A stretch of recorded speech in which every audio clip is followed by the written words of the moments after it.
Hello coders, आज के video पे डिस्कस करेंगे सी लैंग्वेज पे कंपाइलेशन प्रोसेस के बारे में। मतलब सी लैंग्वेज को जब हम रन करते हैं तो वो कैसे एग्जीक्यूट होता है। हम लोग सिंपली प्रोग्राम को रन कर देते हैं, बट इसके पीछे क्या क्या प्रोसेस काम करता है वो चीज़ को हम स्टेप बाय स्टेप डिटेल्स में समझेंगे। सो आज का वीडियो इन्फॉर्मेटिव होने वाला है, सो वीडियो पे बने रहें। सी प्रोग्रामिंग में नेक्स्ट टॉपिक्स पे जाने से पहले कंपाइलेशन प्रोसेस को जानना बहुत ही इंपॉर्टेंट है, क्योंकि कोडिंग तो आप लिख लोगे एंड इसको रन भी कर लोगे, बट सी कंपाइलर कैसे सी प्रोग्राम को रन करता है वो भी तो जानना इंपॉर्टेंट है ना। सो शुरू करते हैं अबाउट कंपाइलेशन प्रोसेस इन सी। ठीक है, ओके। सो तुम्हें पहले जानना पड़ेगा कि ये कंपाइलेशन प्रोसेस क्या है। सो कंपाइलेशन एक प्रोसेस है जो तुम्हारे सोर्स कोड, मतलब तुमने जो कोड को लिखा है अपने सी प्रोग्राम में उसे तुम्हारा सोर्स कोड कहते हैं। सो उस सोर्स कोड को ऑब्जेक्ट कोड पे कन्वर्ट करता है। ठीक है, सो अभी सोच रहे हो कि ये ऑब्जेक्ट कोड क्या है। ठीक है, सो ऑब्जेक्ट कोड मतलब इज मशीन अंडरस्टैंडिंग कोड।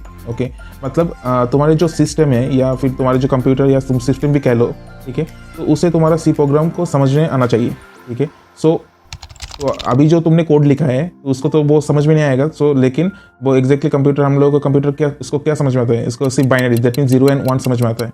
ठीक है, सो कंपाइलेशन प्रोसेस में क्या होता है, वो सोर्स कोड को ऑब्जेक्ट कोड में कन्वर्ट करता है। ठीक है, सो ताकि आपके सिस्टम को समझ में आए। नाउ ये कंपाइलेशन प्रोसेस में जो कन्वर्शन होता है, दैट मीन सोर्स कोड से ऑब्जेक्ट कोड में जो कन्वर्ट होता है, सो इसको कौन करता है? सो इसको करता है आपका सी कंपाइलर।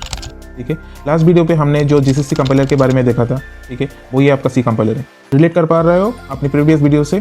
ठीक है, सो सी कंपाइलर आपके कोड को चेक करता है, ठीक है, कि उस पर कोई सिंटेक्स एरर या फिर कोई स्ट्रक्चरल एरर तो नहीं है। ठीक है, अगर आपका सोर्स कोड क्लीन है, दैट मीन्स उस पर कोई एरर नहीं है, देन इसको कंपाइलर इसको कन्वर्ट करता है, ठीक है, ऑब्जेक्ट कोड में, एंड वो ऑब्जेक्ट कोड को जनरेट कर देता है।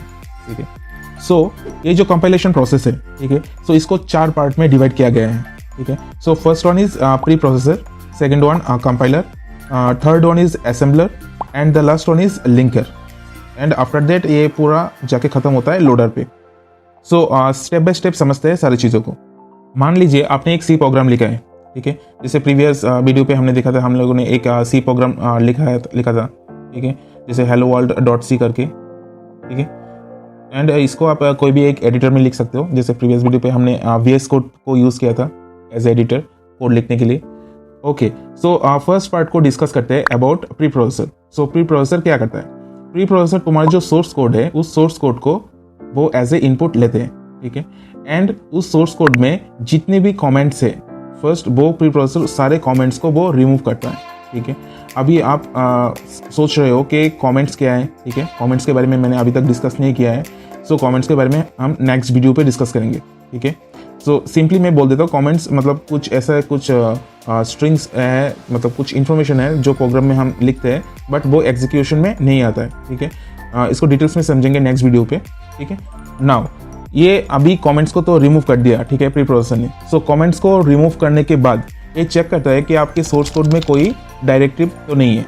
ठीक है, अभी डायरेक्टिव मतलब जैसे हमने प्रीवियस जैसे जो प्रोग्राम लिखा था, प्रीवियस वीडियो पे जो प्रोग्राम लिखा था, तो इसमें क्या लिखा था, एक हेडर फाइल को यूज़ किया था, stdio.h करके एक हेडर फाइल को यूज़ किया था। ठीक है, सो वो हेडर फाइल ही एग्जैक्टली डायरेक्टिव है। सो प्री प्रोसेसर उस डायरेक्टिव को क्या करता है, रिप्लेस करता है। किस चीज़ से रिप्लेस करता है? उस हेडर फाइल में जो भी कंटेंट है, ठीक है, सारे कंटेंट को वो तुम्हारे जो सोर्स कोड है उसके साथ वो ऐड कर देता है। ठीक है, एंड इसको ऐड करने के बाद इसको क्या करते हैं, कंपाइलर के पास इसको भेज देते हैं। ठीक है, समझ में आया? ओके, नॉर्मली जो सी फाइल का एक्सटेंशन होता है, वो इसका एक्सटेंशन होता है .c। ठीक है, एंड प्री प्रोसेसर जब कंपाइलर के पास सोर्स कोड को भेजता है डायरेक्टिव की कंटेंट के साथ, तब उसका एक्सटेंशन हो जाता है .i। सो हमारा पहला सी का एक्सटेंशन, सी फाइल का एक्सटेंशन था hello world.c, तो ये हमारा सी फाइल था। ठीक है, वही फाइल अभी जब इसको कंपाइलर के पास भेजते हैं तो इसका एक्सटेंशन हो जाएगा hello world.i, एंड कंपाइलर जब इसको असेंबली कोड पे कन्वर्ट करता है, देन इसका एक्सटेंशन हो जाता है .s। So file name will be like hello world.s। Okay, compiler का पार्ट खत्म होने के बाद assembler came into the picture. Assembler क्या करता है? असेंबलर कंपाइलर से जो असेंबली कोड मिला है उसको वो ऑब्जेक्ट कोड पे कन्वर्ट करता है। ठीक है, सो कन्वर्ट करने के बाद, ठीक है, जो फाइल मिलता है उसका एक्सटेंशन होता है .obj। So file name will be like helloworld.obj। Okay, इतना तक समझ में आया? ओके, नाउ एक्चुअली जितने भी सी प्रोग्राम लिखा जाता है सारे में सी लाइब्रेरी फंक्शंस का यूज़ किया जाता है। ठीक है, सारे प्रोग्राम सी लाइब्रेरी फंक्शंस को यूज़ करते हैं एंड ये लाइब्रेरी फंक्शंस वो प्री कंपाइल्ड रहता है। ठीक है, एंड इस लाइब्रेरी फंक्शन का ऑब्जेक्ट कोड .liv या .a के एक्सटेंशन में स्टोर रहता है। ठीक है, ओके, नाउ डिस्कस कर लेते हैं लिंकर के बारे में। ठीक है, सो और लिंकर का काम कब स्टार्ट होगा? लिंकर का काम स्टार्ट होगा असेंबलर के बाद। ठीक है, असेंबलर जब सोर्स कोड को ऑब्जेक्ट कोड में कन्वर्ट करता है एंड ऑब्जेक्ट कोड को वो ट्रांसफर करता है किसके पास? लिंकर के पास, तब जाके लिंकर का काम स्टार्ट होता है। ठीक है, लिंकर क्या काम करता है? लिंकर लिंक करता है लाइब्रेरी फाइल्स का जो ऑब्जेक्ट कोड एंड तुमने जो प्रोग्राम लिखा है उस प्रोग्राम के ऑब्जेक्ट कोड को। ठीक है, कभी कभी क्या होता है, कुछ फंक्शंस को तुम अपने सी प्रोग्राम में यूज़ करोगे बट वो कोई दूसरे फाइल पे है। So in that situation linker plays an important role. ठीक है, लिंकर क्या करता है? लिंकर उस फाइल के ऑब्जेक्ट कोड को तुम्हारे सी प्रोग्राम के ऑब्जेक्ट कोड के साथ लिंक करता है। ठीक है, एंड लिंक करने के बाद लिंकर पूरे ऑब्जेक्ट कोड को एक एग्जीक्यूटेबल फाइल में कन्वर्ट करता है।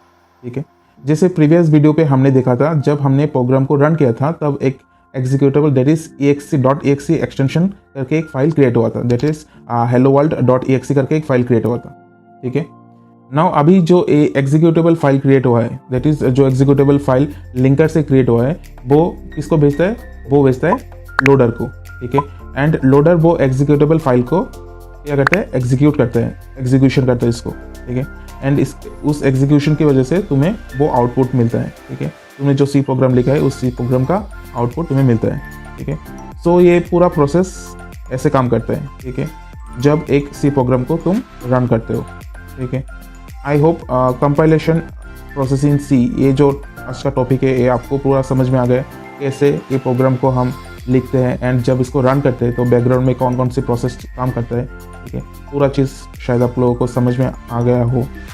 ठीक है, अगर कुछ डाउट है, ठीक है, आप क्वेश्चन पूछ सकते हैं। ठीक है, एंड लास्ट में एक रिक्वेस्ट रहेगा। ठीक है, वीडियो अगर इन्फॉर्मेटिव है एंड अगर आपको अच्छा लगा हो, ठीक है, तो आप इसको लाइक कर सकते हैं एंड सब्सक्राइब कर सकते हैं आरडी कोडिंग बाइंस को। ठीक है, तो फिर चलिए मिलते हैं नेक्स्ट वीडियो पे। Thank you.